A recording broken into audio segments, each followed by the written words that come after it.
Welcome to Millennial Pagan Podcast, the podcast that's discussing issues and hot topics influencing the pagan world from a millennial perspective. We're your hosts, Autumn Wolf and Jera Stone. And in studio today we have Miss Izzy. Hello. Hello. Izzy. So of course we're gonna be getting to Miss Izzy here shortly. But how was your couple of weeks? Well, this is the second day of my first 3-day weekend in forever. So I woke up this morning when my alarm went off by accident because I haven't fixed my alarm. I have new days off too, so that means the whole world's thrown off for a loop. And I was like, I have a whole nother day. If I sleep this whole day away, it's magical. Nice. So I'm pretty happy. How about you? You went to con. I am exhausted. Uh-huh. I am in so much pain. Right. But I had so much fun. How are your feet? As individual feet. My feet are actually doing a lot better today than they were yesterday. I almost could not walk yesterday. I believe it. Yeah. And to all my Atlanta friends, I hope MomoCon was amazing. I remember it fondly. So Izzy, how have you been? What's going on with your world? Pretty good. Pretty much just surviving. Recently moved into a new apartment, so getting settled. Cat's being a brat, but, cat, well, what can you do? But, yeah. Squirt bottle. Lots of catnip, bribing it, please. Weirdly enough, he has decided now he doesn't like his wet food and only dry kibble, and I don't know a cat that's I will lick the gravy off and now I don't want to eat this anymore. I've known a couple of cats to do that. I've never had one, so this is a weird experience for me of does this mean I can stop buying your wet food? Because that shit's expensive. I mean, I've gotten bored of a particular brand of microwave meals when I was lazy and couldn't cook, so I had to switch meals. So maybe it's the same like him. He's found a similar aftertaste in it. Maybe, yeah. It's been a variety packs with I cycle through and try and play it up as much as you can, but with only 3 flavors. There's only so many combinations for how can I do a cup game with this? How keep you happy? How can I keep your food interesting and alive so you're not eating the same thing every day? Exactly. Yeah. Oh well. Yeah, but that's pretty much the only thing that's new. Well, congratulations for your new beginnings. Thank you. So, we asked Miss Izzy to come on because we wanted to talk about a very particular topic. And you've been pretty much just diving into this topic, specifically with the Grove of the Rising Phoenix. So we want to talk about reconstructing Celtic and native northern religions and how a reconstructed branch of neo-paganism operates.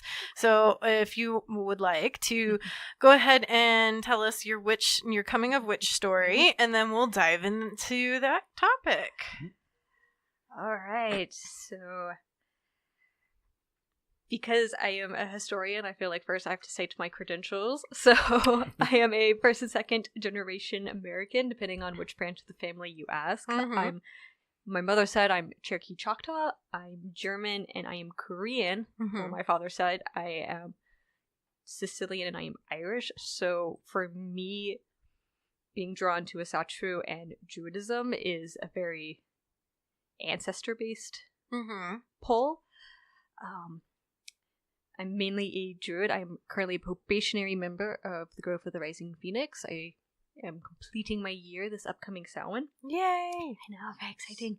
My individual practice, though, even though my goddesses are mainly Irish and my gods are mainly Germanic, I have a lot of influences from voodoo, ironically, because I spent a good part of my very early childhood in Alabama, and that's actually where I was introduced to paganism. Oh. Also influencing my background, I am the daughter of 2 Air Force officers, one of whom was a deacon in the Catholic Church. So, yeah, I very early on, because especially being Irish Catholics, grappling with that particular brand of Christianity and its pagan influences, the fact that our family is very connected to Saint Bridget, And then, of course, her pagan ties. It's like she's always been there. Even now, my very, very first incident with the pagan world was seeing a manifestation of Mama Brigitte, the voodoo incarnation of Breed, as a very small child. That was fascinating because she was my invisible friend. Yeah. So it draw you in pretty early, pretty quick. Yeah. And then it was actually right around the time of my confirmation in the church when I had approached Father Dick, may he rest in peace, that it's like I don't feel I belong. I prayed to the cross and I feel like it's empty. No one's someone's there to hear, but they're not listening to me. What am I doing wrong? What's wrong with me? I feel like I don't belong. And this sweet, sweet Irish priest who, this was at the Air Force Academy. He was the chaplain for the cadets and the civilians there. It's like, sweetheart, did you ever think that you might be a heathen?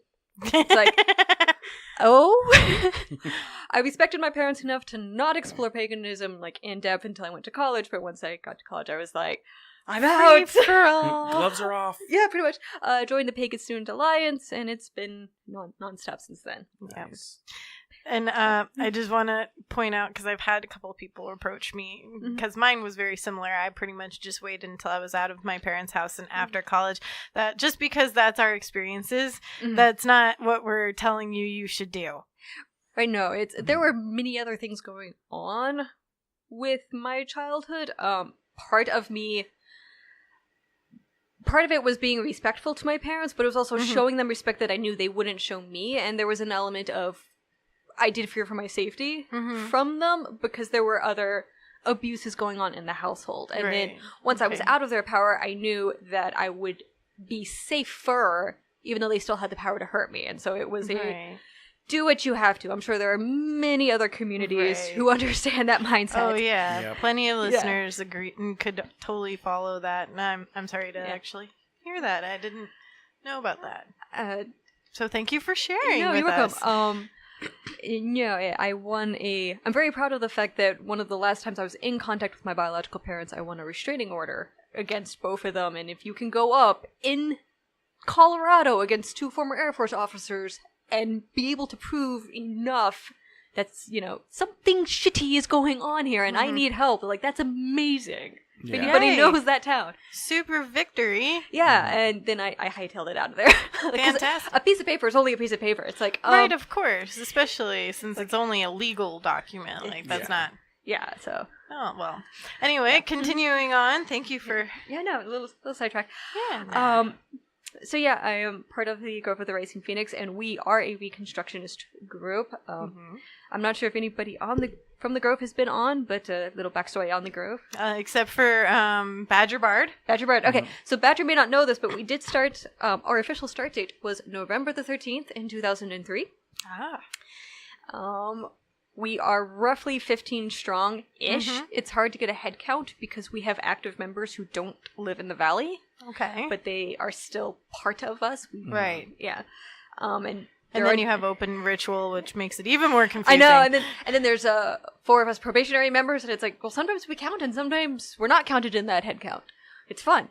Yeah, that is exciting. I know. We primarily focus on the pagan hearth cultures, and part of being a Reconstructionist is, in my own, how I view it is, we have the responsibility to see the reality of the past. We have the honor of carrying on the traditions of the past, but we have the luxury of cherry picking what is still relevant today and discarding what is no longer applicable. So, for example, there are. Well, let's start with the Asatru. Some icky elements of Germanic traditions. I have an IUD. I don't need to expose my unwanted children out in the wilderness to get rid of them. I can just prevent unwanted pregnancy. Yeah. Excellent. We also don't commit human sacrifices or blood sacrifices in that way. No more hiding people in the bogs. We don't do animal sacrifices unless, you count the offerings that are on the potluck table. I know Michelle has that joke about, does the bucket of Kentucky Fried Chicken on the potluck table count? I've never actually seen anybody bring fried chicken, though, so I'm very disappointed. We need to get on this. It's been brought up. I want it now. I know. It's like, who keeps talking about fried chicken? Someone make it. Next open ritual, I'll see if I can bring some. Just one bucket. just one bucket. Yeah. And it needs to have my name on it, so we know that I need to go there. Izzy's bucket. No touchy. Exactly. You throw off the ritual's groove. Yes. Yeah. Pull the leader crunk. So I have a sidetrack. I have a friend who went to MomoCon, which is a Atlanta-based anime con. Mm-hmm. He went as Kronk for one day. Nice. He had a Kronk cosplay. So anyway, continuing on with your coming of witch story, not mine. Oh, you're fine. So I've been going since I was 18, and I'm not 18 anymore, so... Got you. Okay, so we started out kind of in college. We jumped on the bandwagon of a college group, which there are plenty to find on college campuses. Yeah, this was in Fort Collins, Colorado, and at the time it was interesting. I wasn't actually a druid then. Mm-hmm. I was just exploring, and it was a sentiment that I heard over and over again from them of like, don't go for the druids and don't go for the Asatru because they're scary and they're evil. And I was like, wait. In this group, we literally have an Aztec pagan, and I have seen this dude bite a head off a chicken and do some other things that I can't say because they would wind me as a witness in a court of law. So he's not scary, but the druids and the Asatru are? ? Give me an example of why. I know, it's like... Or I'm gonna go myself. I know, it's like, not to be a bitch, but cite your source. Yeah. I want citations! In MLA format, please. So, Chicago, if you must. So then you went and MLA cited for yourself. Pretty much. There was a lot of exploration. I still weirdly have a weird tie still to Athena and Anubis that I don't know what to do with. From that time period, but I pretty much explored so many traditions, and it's like, I'm still running into the same problem I had with Christianity. I don't quite belong here. What's going on? And finally, I read an article by, admittedly, a douche nozzle that gives heathenism a bad name. I'm the same type. Yeah, you're not going to perpetuate him. Mm-hmm. The same kind of douche nozzles that are causing issues in Sweden. I'm sure we've all seen the recent drama. Yes. And one of his things was, you need to go to the ancestors or the gods of your ancestors. That was his big argument. It's like, that's the only place you will belong because it's in your blood. Mm-hmm.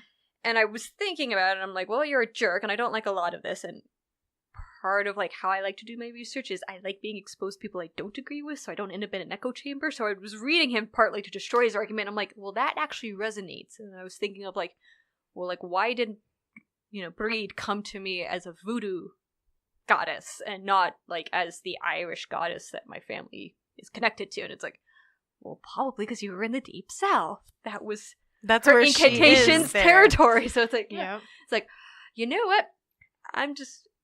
By the time I had the opportunity and that lesson was in my mind and I had the guts to do it, I was already out here in Arizona, and suddenly I had the opportunity in the groups that were your book talk group that was welcoming and supporting, and then Mark and Michelle in the Grove. It was I was able to jump in and go, I can now commit to this path in these two pantheons that resonate with me, and it's and it's home. Yay. And they're not evil and bad, and now I can now I can go on tangents saying no, we're not Nazis, no, we don't kill your babies, no, we don't practice slavery, and no, we're not homophobic or transphobic, and no, let me prove to you how we're not assholes. We're not them. It's our people may have been assholes in the past, but that's because they lived in a much more brutal world and they wanted to survive. They need to survive long enough to fuck each other's brains out and produce us. So we thank them for it, but we can be better than them because we have the luxury of living in a softer world. Yes. We're allowed to be warriors in a different way. Yes. Yes. I'm actually reading a book called The Wiccan Warrior. So, yeah, I remember you mentioning that title. Yeah, I finally got around to reading it. Which is me, by the way. I'm like, I read the back of this book and it sounds great and I'm going to buy it. That was 2 years later. I'm reading it. It was 2 years ago where you finally mentioned that. Yeah, I know, right? So, then we started talking a little bit about the grove structure, which is what I did want to kind of segue into anyway. So it is a reconstructive path with about 15 members. Yes. So what are they doing that's special other than not being dick-offs? Well, there's a lot of what we do. So individually, we do a lot of personal growth and research. Mm-hmm. For example, we have our own book discussion group. Mm-hmm. We try to meet once a week. Like, for example, the last 3 books we read were The World of the Druids by Miranda Green, the Tanbo Cooley, so the cattle raid of Cooley, the major hub of the myth of Coolin, the hero of Ulster. Coolin. Yes. I've heard it pronounced a bunch of different ways. Thank you. We had an argument about it actually with our St. Patrick's episode, and then I went and listened to a podcast where he did a lot of research on it. So yes, I know exactly what you're talking about. Yes. And then right now we are currently reading Morgan Daimler's Gods and Goddesses of Ireland, because each member of the Grove has a different knowledge base, different experience base, different interests, so we read a variety of books. We get together, we discuss them. For example, with the Temple Cooley, we all had, by chance, different translations, so we were able to, like, compare different passages. So, like, at one passage, there was like, this is really beautiful and poetic, we have no idea what he's saying. I'm like, and my translation, the Morrigan, is literally telling the bull, like, dude, get the fuck out because they want your ass. Hit the road. And yeah, it's like very bluntly, it's like, go do it. Yeah, get out. So it's like, that's fun. So that's one thing we do. We try to do outings together for community bonding. That also keeps traditions alive. For example, Druid rock painting, which used to mark the boundaries of your sacred spaces or your home, marking that it's like, I am tied to the land and I'm tied to the space. And like, this is my boundary and don't you dare cross it. So that was fun to like get together and recreate our little Druid rocks and put them together and go, like, we're basically our own little, in a way, we're creating our own little henge, our little monument to us. Yeah. And we're painting rocks in however way we want. It's really fun. That's pretty awesome. That does sound awesome. Yeah. It's like, we used to do this for this reason, but now we're going to do it because it's fun. Yeah.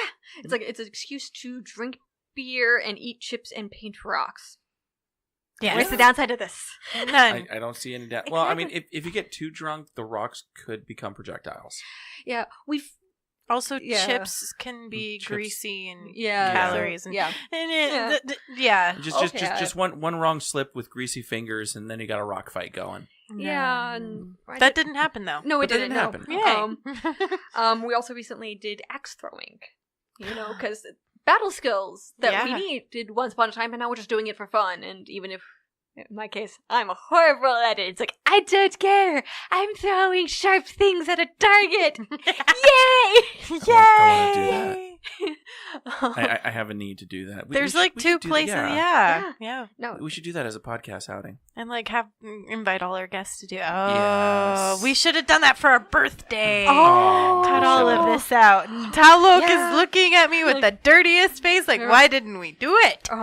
No. Keep this in, because we want to see interest in this. If you guys want to get together so we can throw axes, let's get something going. All right. I'll look into it. I'll see if we can get a group raid or something. The nods. The nods and the thumbs ups. I can recommend places. Michelle also did research, so I'm sure we can pick her brain about where she found like, Groupons and such. Cool. Nice. Anyway. But like, so we build, in a sense, build up our tribe, the community, and work on traditions of the past and how can we do them today, make them applicable, so stuff like that. In keeping ourselves educated on the most current research. If you're friends with Michelle or Mark or really any of the members of the Grove, they were often posting wonderful articles that now I have a whole folder that's embarrassingly large. That's like, I need to catch up on all these articles I need to read, but I am a pharmacy tech and busy. I'm sorry. But, yes. So yeah, we're constantly trying to keep a finger on the pulse of the newest archaeological research, historical research, all that. We also do a lot of outreach, primarily with the ICC, because we are officially their druids. Mm-hmm. And our blood, sweat, and tears are in their foundations. The Irish Cultural Center of Phoenix. Yes, sorry. No, that's fine. It's a beautiful location. It is, and if you ever come visit Phoenix or out of town friends, that is a place you need to go because it's like an actual castle from the outside. It's a tiny actual castle, but it's an actual it's an actual castle and so many other buildings on the ground. It's amazing. Mm-hmm. And the attitude has always, since I started participating there, the attitude has always been, it's like, we're Irish first, and then you insert your county second, and then it's, well, what's your religion? And it's, are you Protestant, Catholic, or Druid? Right. All three of those are valid options. It's wonderful. But, like, for example, we are part of their big winter solstice event. And it's primarily their event, and we're part of the entertainment, but it's really fun. We also do volunteer things, like, we try to help out in Mass at their St. Patty's Day event, so members of the ICC can have time off and participate, because, well, as Druids, we really don't care that much about St. Patrick's Day. But we're there to help our brethren, because that's what you do. Mm-hmm. And all of our public rituals are held at the ICC, so it is our home too. Also at the ICC, we hold classes open to the public for varying prices. Such as, the Indo-European language family tree, classes on Breed, who is the patron goddess of our grove, the Battle of Clontarf, the Ogham, and how it was used for divination back then and today. Mm-hmm. So we also take what we've learned and we try to pass it on to the public, because Druids in the past were the learned class and the teachers. That was one of their many functions, and so that's another way, as Reconstructionists, we try to carry on that function of, like, pass on the knowledge of not only gaining and collecting the knowledge, but keep it alive and pass it down. Right. We'll be right back with Millennial Pagan Podcast.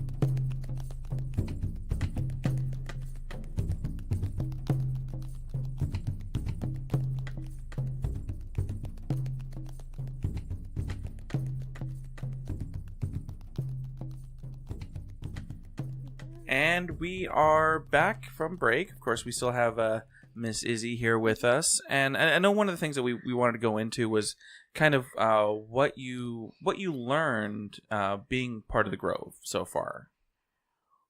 Well, academically, one of the cool things that we've learned is that, unlike what the writers, namely Julius Caesar and Tacitus, would have us believe, the Germanic and Celtic tribes were pretty much kissing cousins. They were very, very similar and not as distinct as Julius Caesar and Tacitus wanted them to be. And that's mainly because, unfortunately, when your written sources are from the Romans, you have to remember, first and foremost, why were they writing this? And kind of read between the lines. It's like looking at the monks. It's like, why were they writing it? How were they writing it? Who were they writing it for? You have to break it down and, like, read underneath the underneath. Mm-hmm. Right. And so they were pretty much, because for the Romans everything has to be neat and tidy and very pigeonholed, they were pretty much, like, deriving any distinction they could to say, this is Cherushi and this is a different tribe, and we must pigeonhole everybody into neat little packages to keep them distinct so we can keep them straight. Because they were really, really bad about actually recognizing people. Like, there's actually stories about the battle, not All you Germans look the same. Yeah, pretty much. Oh god, it pissed me off that I cannot remember this battle. It was the second battle, not Teutoburg, but Arminius. This is a battle where he is fighting his actual brother. He's able to leave the battlefield by smearing blood on his face and hightailing it out there. He literally, these are people that he knows, that he knew. Like, either his own brother or people like he had fought with before and knew him, or very much knew of him. And they didn't recognize him because smear some blood on your face, you can leave. Wow. So the Romans were really bad about like recognizing the distinctions. So they had to create those distinctions to keep everybody straight. And they were also, because status and divisions mattered so much to them, they imposed their worldview on everything they saw. Which is why, like, when Julius Caesar is writing about the Druids, for example, he talks about them practicing augury, so the study of birds' flight, and using that as divination. Well, that's a Roman practice. What does that necessarily mean for the Druids? Because, for example, we have Boudica doing augury, but with a rabbit. That's like one of the only times you really hear about them doing something with an animal, like trying to predict the course of the battle with a rabbit or a hare. And Boudica was very much into Roman culture before her husband was murdered and her children were raped. Yeah, and she was, there's some speculation, was she female druidess or not? So, or was she at least taught by one? Because, again, for example, in our last class, we dived into who could become a druid, who were the druids teaching. And it's like, okay, well, there was also, you could be raised, you didn't just, like, start out saying, I'm going to become a druid. It's like, okay, you basically earn the title of druid by how much of the law you have memorized. But you can start out as, like, a bard, and become it's a later term, Phila. They had a different term earlier on, the Ovates. And then druids. So you could raise up in the ranks. And so, could it have been possible that Boudica, as a woman of status, could she have been taught, and maybe not necessarily a druidess, but because she was taught, she was then conferred that title by someone else looking from the outside at her, because, well, that's the only way we can explain a well-educated woman, is we must make her this because that's how we understand it from a Roman perspective. But she also could have been having a druid as an advisor, or an ovate as an advisor. Not an ovate as an advisor, but a druid as an advisor. Yeah, absolutely. So there's, that's one of the things that I looked at was that, there's actually the distinction of, like, who's Germanic and who's Celtic. It was pretty much of everyone on this side of the Rhine is this, and everybody on this side of the Rhine is that. And it's like, you bastard. And of course, this is a couple of years before Arminius then kicks your ass. Then you have to recognize the Rhine as a division point. Wow. Right. I'm really fond of him. I wish he gets more. I really wish the Nazis hadn't, like, bastardized him, and I also wish they would fix his goddamn statue so it's pointing the right direction. It's not supposed to be pointing at France. It's supposed to be pointing at Italy. Someone turn him around, please. Turn him around so he's facing his actual enemy. The man deserves, some rehabilitation. Please. I'm not biased, I swear. And not just because of who played him in Barbarians Rising. Ooh, which I love and hate that show. I'm really bad at. That's one thing I've learned about myself as part of the Grove is because my original degree was in medieval women's spirituality, specifically in England, and now I'm, like, really delving into a period of history that's brand new to me, that I've gotten even worse about yelling at the TV screen when they get things wrong. Well, I mean, I'm like that with criminology. Yeah. It's something you have to get your frustrations out somehow. Yeah. Right? I can't watch, like, fictitious crime shows like Law and Order or something, and I watch even documentaries. I'm like, that shouldn't be done. So I know exactly what you're talking about. Oh, I'm getting right. I can't even watch, like, paranormal, like, ghost hunting shows. So I'm just like, if you refer to witches one more time, I'm going to come through this TV screen. I'm going to show you what a real pentacle can do. Right. Which is basically, if it's basically you're just going to balance your chakras. It's not going to do much of anything, and it's definitely not going to hex you because we don't actually do that. Yeah. You're talking about a different kind of witch. And people of that path don't call themselves witches, they call themselves something else. Get it right, please. I was gonna say it's just like me looking at movies with bad stunt teams in them. I can't even imagine. We were watching a Robin Hood show on Netflix, and it seemed good. Like they were actually trying to base it off the books, but the stunts were. I was like, I'm seeing this punch come from a mile away. No, stop! Or she's already been cut there once. Can we? Mm-hmm. Can we at least use a little blood to indicate where you're supposed to be hitting her with the fake sword? Yeah. Though actually, in some aspect, the really enjoyable but not necessarily accurate TV shows are great because, for example, Vikings, able to talk to people who are really, really into Vikings, and then when they find out who and what I am, they start asking questions because now they can I like, Lagertha or Lagertha, however you want to pronounce her name, and I like, Ragnar, and I like Floki. You're like them. It's like, yes, I am. And so you can start talking, you can start that conversation and then point out to them, for example, of all these people actually existed, just not in the way the show presents. Like they're all actually from the sagas, so you could actually go and read their actual stories if you want. These are actual saga heroes. You can go find them and learn things. Go educate yourselves. Which has been great. It's like, I could do something productive because I know a lot of people aren't going to pick up these shows. And it's like, where can I, fix what's wrong in my own knowledge base? Where it's like, I went into Barbarians Rising because it's like, there are so many barbarians that I actually don't know about. Like, Variathus in Spain. It's like, I don't actually know much about him. He's one of the barbarians that was completely forgot my history. So when I realized he was going to be in there, I'm like, yay. More knowledge. I know, it's like, and you guys are actually talking about Richard. Nice. I get way too excited. I'm my father's daughter and I love the military history. It's like, weirdly enough, anything to do with the church or the armies, I'm like, I'm here for it. I'll listen to it. I know. Sounds like me with crime. Pretty much. Yep. So, what are some of the texts that you've had to read that are your favorites, and why? I know, and why. You're asking me to choose basically among my children. Yes. What's your favorite kid? The blonde one or the ginger? I just want to know now. Go ahead. I know which one to sacrifice later. It's fine.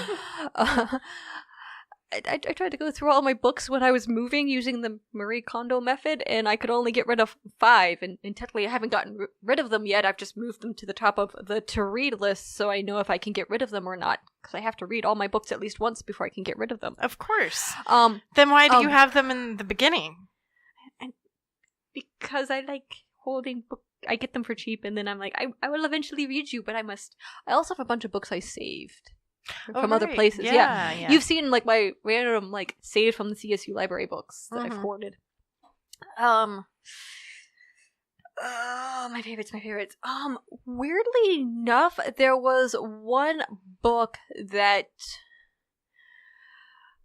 a fun way of putting this, it was a 2-parter. It was the images of Norse women, and then the follow-up to it of Women in Norse Society, written by Jocelyn Jenkins. Okay, yes. And those 2 books, for me, are kind of they were like the Ben Shapiro of Norse research, in that they are conservative and pretty outdated and kind of hypocritical.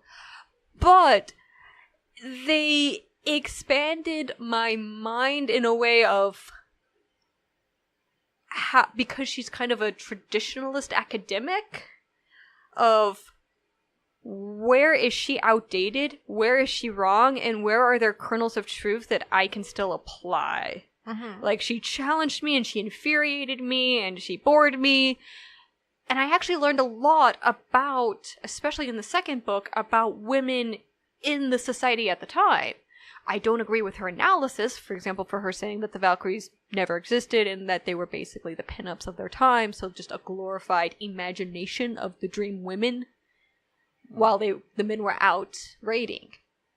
No, we have historical records of women standing up and fighting in times of great crisis. They may not have done it every day, but women were perfectly capable of doing it, and in fact were expected to hold down the fort and keep things going back at the ranch, quote unquote. Yeah.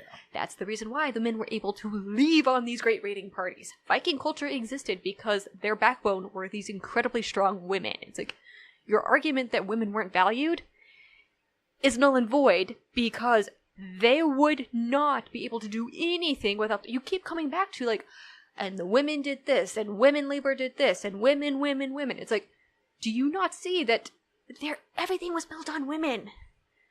And it's also, like, as Reconstructionists, we get kind of annoyed that they didn't write down what was common sense to them. So, like, when they write, and then there was a wedding, they don't go through and write down the details of the wedding, because at the time they knew what was going to happen, you know, what the oaths were, and what did the bride wear, and what was the bride price, and what did they eat at the feast. But it's like, they didn't know in 2019. It's like, we need those details. Write them down. Write them down, please. We need those details. No, why would we write those details? It's like, this person got married to this person, and we ate food. I know. But what about, like, what it's food? It's like, yeah, this person got married to this person, and it was a hell of a party, and let's tell you about all the shenanigans that happened. Yeah. You know, like, that's what they care about. So, like, you know, with her, it was very, very frustrating. It's like, did you not critically analyze your own sources? But that's why I appreciated her so much, was because now it gave me the opening to, like, formulate my own argument against that, so that when I encounter that in a field, I can now come at it, because as an academic who's also a pagan, it's very hard to be taken seriously. Mm-hmm. Like, I was in a goddess religions class in college, and the entire time, me and another pagan friend, we kept it secret that we were pagans, because the professor made it very clear she hated neo-pagans. Hated them. She hated us. Because, you know, like, oh, they're all fluffy, and, you know, like, basically that we believe in make-believe and fairy tales. And that's why she hated us, that we weren't serious. We didn't actually look at the sources. We were her two favorite students that semester. And I hope you blew her mind your last day. Oh, we did. We did. Okay, and of course, because she was also retiring that year, when we came out and told her that we were pagan, it was like, well, since I'm retiring, do you two want first dibs on all my shit? So I got, like, really cool, like, recreations of goddess figurines from, like, all the caves in Europe and stuff. Oh, wow. And books and just amazing resources. It was a really great, like, I was able to blow her mind in that moment. And it was like, okay, now we can leave on a respectful term. Shout out to Carol Mitchell if you ever hear this. I still love you. And your purple hair. I wish I had that positive of a interaction with a religions professor myself. Yeah. I had I went and took a social justice and religions course, and I wish I was this smart then, because then I would have done my paper on, like, Starhawk and T. Thorncoil instead of just ending my end paper being on Wicca in general. Because when I sat down, she was like, well, I have two critiques. So this was in Georgia. You don't need to start your discussion on Wicca about disclaiming Satanism. And I'm like, this is Georgia. Yes, I do. Yes, I do. I don't want to get burnt, so yes, I do.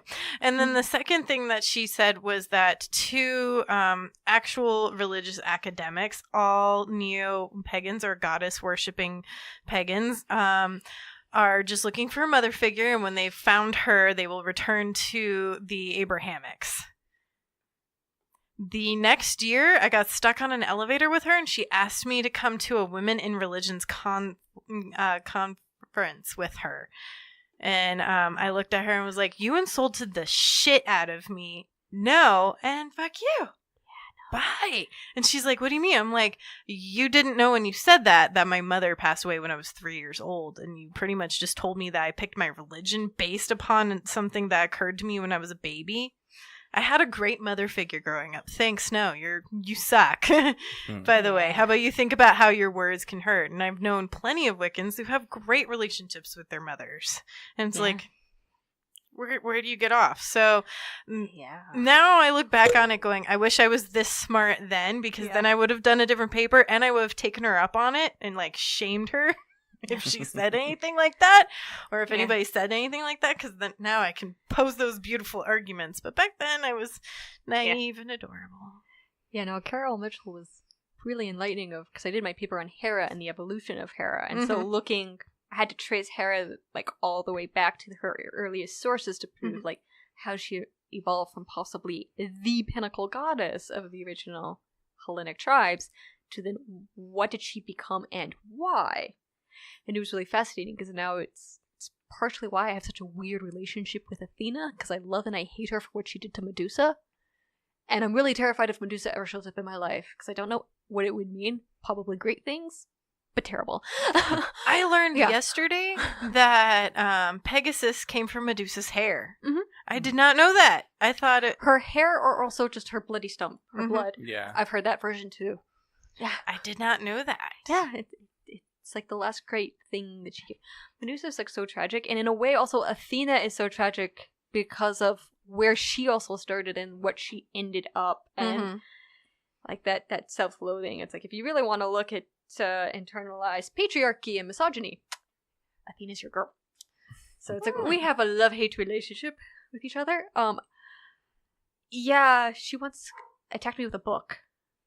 Like I was walking in the basement of the library, and in the basement the shelves went all the way up into the ceiling and embedded in the ceiling, and I'm walking through the math section and a book falls off the very top shelf and hit me on the head. Ooh. And I could not recreate how that would happen at all, no matter how hard I tried. Like I got all my friends to help me with it, we couldn't redo it. But furthermore, this book should not have been in the math section, should have been in a completely different wing in the English section. But it was a biography of Athena. And it's like, I don't want to follow you. It's kind of like when Anubis came up and talked to me at a witch's ball. I'm like, I'm not sure I want... It's like, the Mordenkainen and Odin are sitting right over there and I worship them, but you're the one that came up and talked to me. I'm not going to look a gift horse in the mouth. You clearly have a message for me, but it's also like,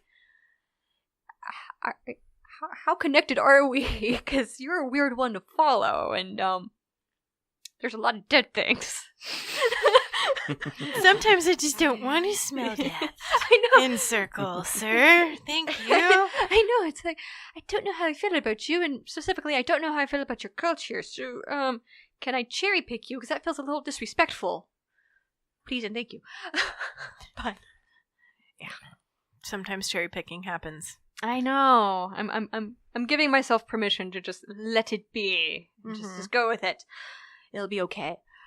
Just don't walk under any shelves again.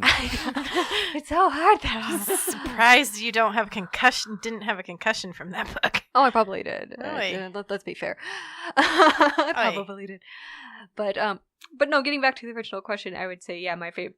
Those two books come to mind as probably my favorite. But in general, I like the books that challenge me and break me out of my possible echo chamber. Because while unverified gnosis is valid and really great and strengthening and can be validating when you share that with people, we don't want to get into the 21 lessons of Merlin fever dream levels. Sometimes it's good to have these to go toe-to-toe with the academics and test your mettle and go, Can I cite the current research against you? Right. And actually show where you're still valuable and recognize how far we've come in research. Glean what I still can from you and then prove you wrong. Well, what I hear a lot from frustrated witches who are tired of the witchy books is then now it's time to go to the academic sources. So it's nice to see that they're throwing in the academic sources along with throwing in the witchy books for even what they're considering their newbies. Yeah. It's like, I know the academic sources are dry as a box of crackers, and yes, sometimes it really helps to be drunk. Just to go through it and give yourself permission to skip things. We are not in school and there is not a test. Right. So you can skim. Give yourself permission to skim. If that is the key advice I would give to anybody out there who is jumping into it for the first time, especially if you're not from an academic background in history or English. Give yourself permission to skim. It's okay. There's no test at the end. One of my favorite books to read is actual anthropology or social anthropology and sociology textbooks on sociologists and anthropologists going in and doing research on Wicca and neo-paganism. Ooh. I picked up one of them before I read Drawing Down the Moon. And then Drawing Down the Moon read very similarly to a sociology textbook because she was a sociologist, so it's not that surprising.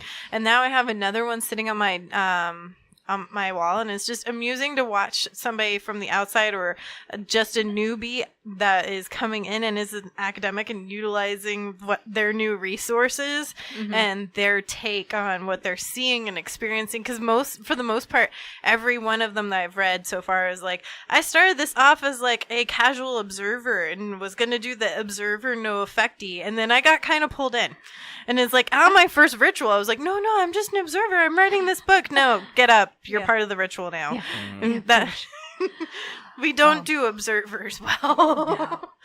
Well, it's like the one atheist who is doing the Hail Satan documentary. It's like the closest she's ever come to religion is now Satanism. And there is, I'm trying to think of the best interview that was really succinct that talked about it. I think it was actually on Reason TV. Some of his stuff is weird. Again, I like people who challenge me. Hence why, I tried to power through Ben Shapiro's voice. Oh, God, his voice. Does he think my voice is annoying? His voice is headache-inducing. I admit it. Even when he's not driving you up the wall mad with, do you realize you just contradicted yourself more often than you stopped for breath? Okay. Anyways, but it was Reason TV did an interview with her, and it was fascinating, her take on it, especially because I didn't realize that she was an atheist. And so it's like an atheist doing this really awesome documentary on them, and how I've always kind of had a soft spot for the Satanists and what they're doing with the freedom of religion movement and how they're going about it. And so it's like, well, now I really want to find this documentary and watch it. And also, just some of the things she says are very interesting. If you have the inclination, I highly recommend that interview. It was a 20 minutes well spent. Yeah. I like hearing that.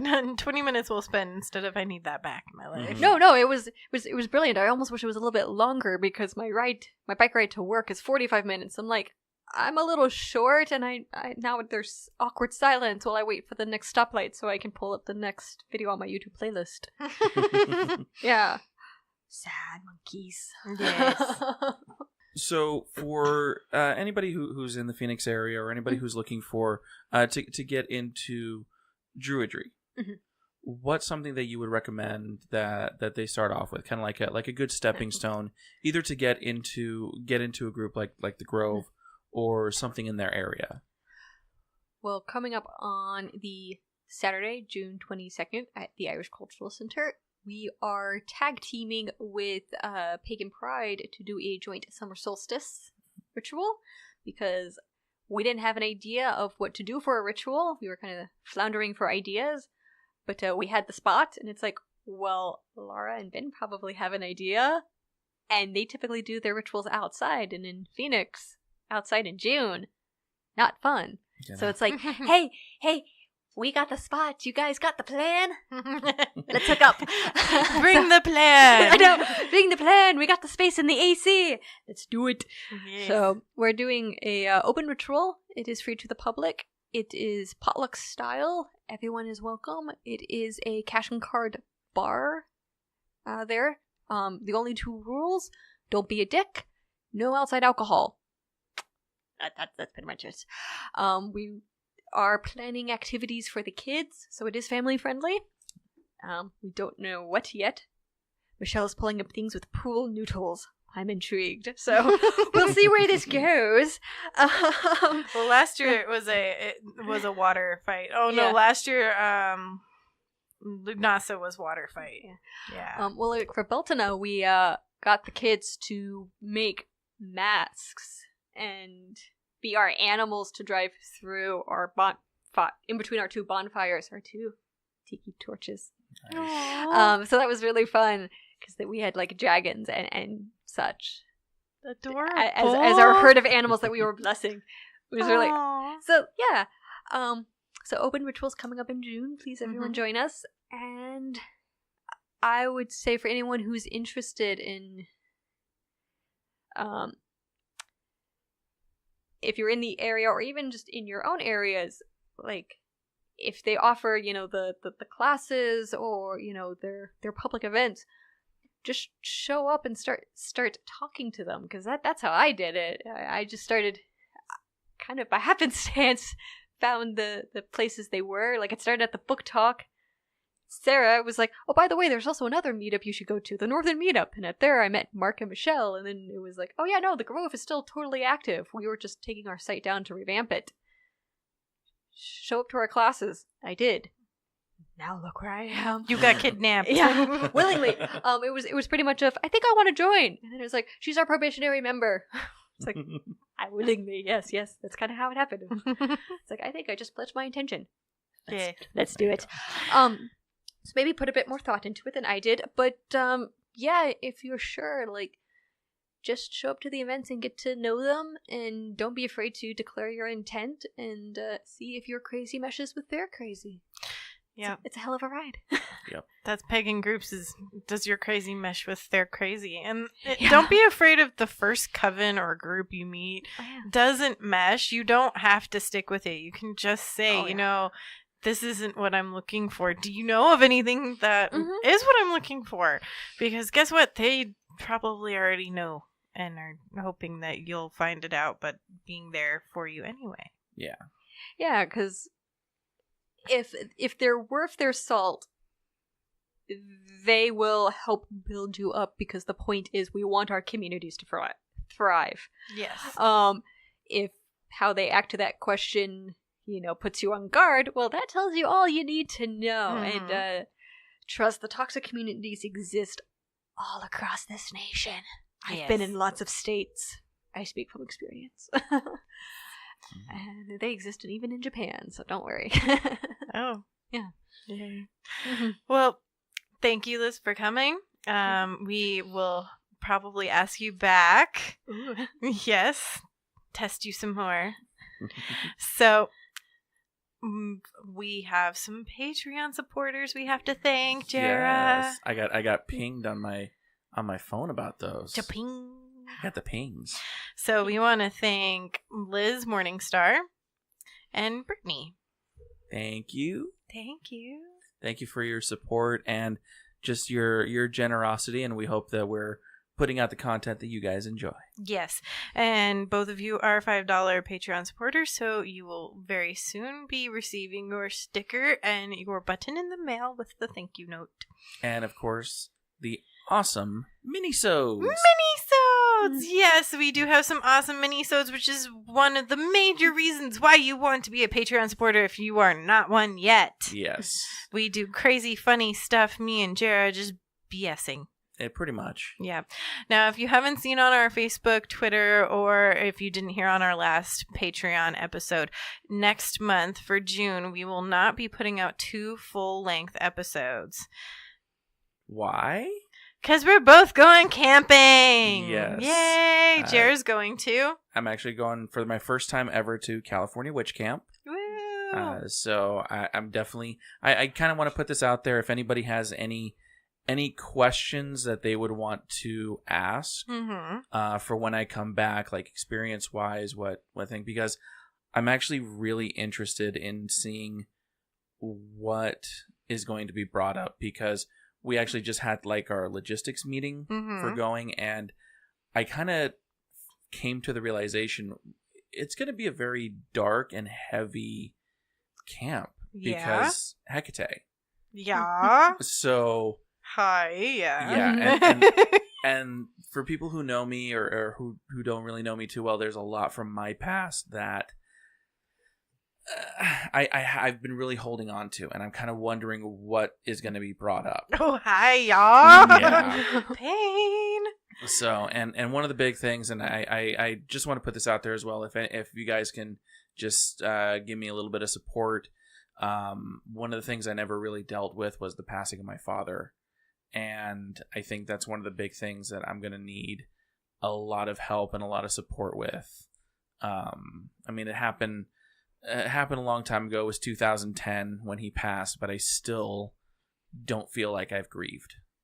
So I think this is actually going to be the camp, the moment that's going to bring me over the edge.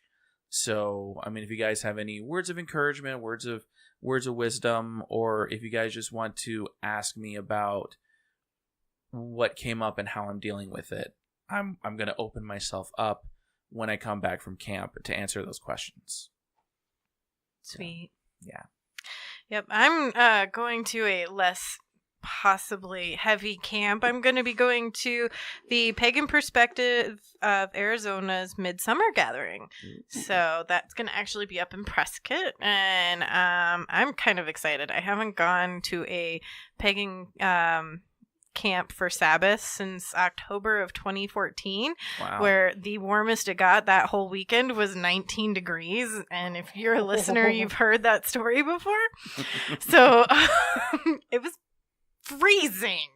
Yeah. So I'm thinking it's not going to be freezing in June in Prescott, Arizona, but you never know. We might get it's been unusually cool for us. Please keep it up. Apparently there was snow at the Grand Canyon today. Yeah. So it's Flagstaff still has snow. It's the end of May. Mother Nature, thank you for the cool weather, but what's going on? Persephone does not want to leave. Apparently she had a bad argument with Demeter before she went back home. Or maybe she and Hades finally got on that therapy thing. Oh, they got therapy. I joke, but I know my friends in Atlanta are stifling, so I think they got our heat and we're getting some nice reprieve from like Colorado or something. I'm taking it. Yes. I'm taking it. I'm not complaining. I'm enjoying the hell out of it. Yes. Because soon it will be hell here. Yeah. I'm like preaching to the choir. So I ride a bicycle in it. I'm so Bring sorry, it. dear. Oh, no. I did it last summer, and that was my first real summer in Arizona, and I did it willingly. I've just biked to work, and I'm like, let's do it. I've already proven my mettle once, biking 4 miles a day to work. Nice. I can do it. I believe in you. I know. So, if you have any questions, comments, or concerns about us going to camp, please feel free to let us know on our Facebook or Patreon or Twitter.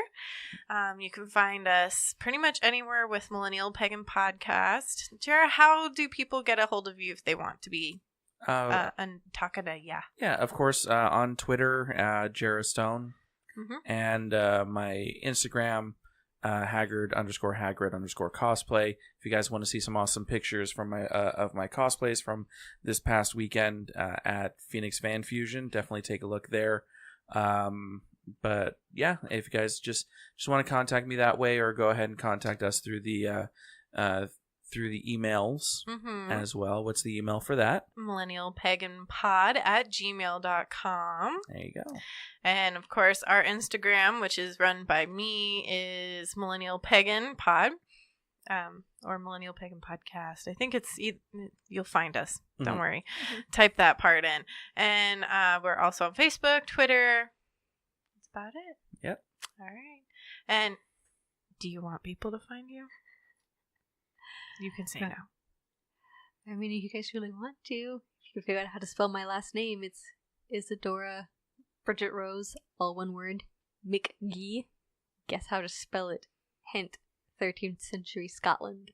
Oy. I'm pretty much only on Facebook, and I'm not super active, but, I mean, if you really want to, you can poke me there and invite me to historical tangents. At one point, I wanted to be a teacher. I love squirreling about history, so you give me a topic, I will entertain you, I promise. Entertain you. I can make history fun. Ask me about gladiators. God. All right. Well, from all of us here at Millennial Pagan Podcast, Merry meet. Merry part. And merry meet again.